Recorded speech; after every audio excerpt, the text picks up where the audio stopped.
salary is 60% more than B salary মানে A স্যালারিটা B এর স্যালারির চেয়ে 60% বেশি। তাহলে প্রথম লাইনের সাপেক্ষে আমরা কি বলতে পারি? A এর স্যালারি B এর চেয়ে 60% বেশি। তাহলে B এর স্যালারি যদি 100 হয়, A এর হবে 160, এটা বলা হয়েছে। এবার জানতে চেয়েছে then what percentage of B salary less than A salary. তাহলে B এর স্যালারিটা A এর সাপেক্ষে কত পার্সেন্ট কম সেটা হচ্ছে প্রশ্ন। বলো B এর স্যালারিটা A এর সাপেক্ষে 60 ইউনিট কম। B এর স্যালারিটা A এর সাপেক্ষে 60 ইউনিট কম। তাহলে বলবো 60 ইউনিট কম, কিন্তু কার সাপেক্ষে? এর সাপেক্ষে। তাই এটাকে আমরা নিচে লিখে তার সাথে একটা 100 গুণ করব, কারণ পার্সেন্টেজ বের করতে গেলে আমাদের দরকার হয় একটা ফ্র্যাকশন, আর সেই ফ্র্যাকশনের সঙ্গে আমরা যখন 100 মাল্টিপ্লাই করি তখন আসে তার পার্সেন্টেজ ভ্যালু। তাহলে সেই ফ্র্যাকশনটা তৈরি করতে আমাদের স্টেপটা কি করতে হবে? দেখতে হবে প্রশ্নটার দিকে একবার, যে B এর স্যালারিটা এর চেয়ে কত পার্সেন্ট কম, এটা প্রশ্ন দিয়েছে। তাহলে B এর স্যালারিটা এর চেয়ে আগে দেখে নাও কতটা কম, 60 ইউনিট কম। কার রেসপেক্টে কম? এর রেসপেক্টে কম। তাই এটাকে তুমি নিচে রাখো, তার সাথে একটা 100 গুণ করো, ক্যালকুলেট করে যেটা আসবে সেটা হচ্ছে ফাইনাল আনসার। বুঝে গেছে? কত আসছে ক্যালকুলেট করে? কত আসছে? 37.5%। ঠিক আছে?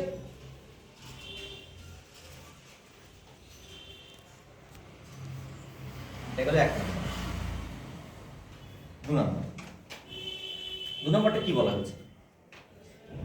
A and B are two fixed point 5 cm apart। তার মানে A আর B হচ্ছে দুটো পয়েন্ট, তাদের মধ্যে দূরত্বটা হচ্ছে 5 সেন্টিমিটার। এবার কি বলছে? C is a point on AB such that A থেকে C এর লেন্থ হচ্ছে 3 সেন্টিমিটার। তাহলে C হচ্ছে এমন একটা জায়গা রয়েছে যাতে A থেকে C এর লেন্থটা কি হয়ে যায়? 3 সেমি হয়ে যায়। তাহলে B থেকে C এর লেন্থ হয়ে যাবে কত? 2 সেন্টিমিটার হয়ে যাবে। এই বলা হয়েছে। আর কি বলা হয়েছে? যে AC এর লেন্থটা 6% ইনক্রিজ হচ্ছে। A থেকে C এর লেন্থটা 6% কি হচ্ছে? ইনক্রিজ হচ্ছে। ওকে, আর কি?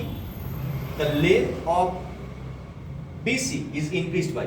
তাহলে B থেকে C এর লেন্থটা কত পার্সেন্ট ইনক্রিজ হবে সেটা তোমাকে এখানে বার করতে হবে। আচ্ছা সরি, ডিক্রিজ হচ্ছে। কতটা ডিক্রিজ হবে সেটা তোমাকে এখানে বার করতে হবে। ঠিক আছে? প্রশ্নটা কি? প্রশ্নটা এটা যে A থেকে B এর লেন্থ যেন 5 সেন্টিমিটারই থাকে। ঠিক আছে? এটা তো ফিক্সড। A থেকে B এর লেন্থটা যেন 5 সেন্টিমিটার থাকে।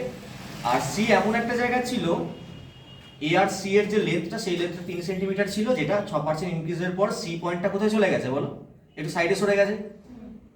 তাহলে BC এর লেন্থটা 2 সেন্টিমিটার কি থাকবে? কমে যাবে। ওটাই বলছে কত পার্সেন্ট কমে যাবে। প্রশ্নটা বোঝা গেছে? চেষ্টা করো একটু।